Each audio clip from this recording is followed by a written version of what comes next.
अस्सलाम वालेकुम guys, welcome to back. कैसे हो? उम्मीद है आप खैरियत से हो। आज का सफ़र मेरा जामशोर सिंध तक रहा और जामशोर सिंध में एक रात रहने के बाद फिर अपने देहात में, अपने गांव में। तो इस तरह से अभी वापसी है। तो दिल ने कहा कि एक व्लॉग भी छोटा सा बनाऊँ, मिनी व्लॉग अपने दोस्तों को दिखाऊँ। गर्मी है लेकिन बादल छा गए हैं, इसलिए अभी जो तपश थी गर्मी की वो कम हो गई। अभी कच्चा रास्ता है, पैदल जा रहा हूँ। बस कुछ मिनटों का सफ़र है बाकी, उसके बाद अपना विलेज में। गाइस कल सुबह से जैसे घर से निकला हूँ तो इन गाड़ियों में सफ़र करते करते 5-6 घंटे का सफ़र था। जामशोर पहुँच गया हूँ। उसके बाद जामशोर से बाहर एक दोस्त रहता है, उनके पास आया हूँ रात वहाँ।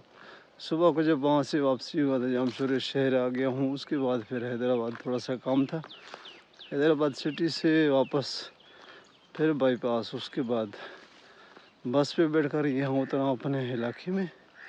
तकरीबन 5 घंटे का सफ़र है। क्योंकि हम देहात के लोग हैं, हमें ये गाड़ी को सफ़र थका देता है, पता नहीं क्यों थकान हो जाता है। तो इस तरह से जब अपने विलेज में, अपने इलाके में पहुँच जाते हैं तो एक सुकून सा आता है, क्योंकि यहाँ खामोशी है, सन्नाटा है, कोई शोर शराबा, कोई रश वगैरह नहीं है। शाम के टाइम में अक्सर लोग जो है यहाँ छोटे मोटे काम करते हैं, घास वगैरह काटते हैं।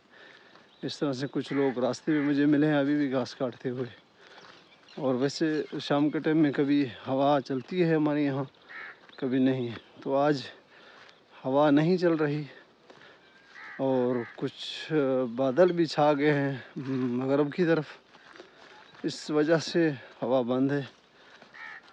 मुझे भी थोड़ा सा थकन हुआ, लेकिन दिल ने कहा कि इस व्लॉग के थ्रू अपने दोस्तों से गुफ्तगू जारी रहे।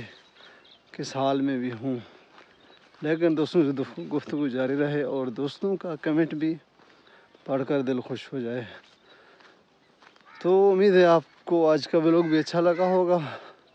अगर अच्छा लगा तो प्यारा सा कमेंट करें और लाइक करें। अपना बहुत सारा ख्याल रखिएगा। तब तक के लिए अल्लाह ने के बाद मिलते हैं नेक्स्ट व्लॉग में।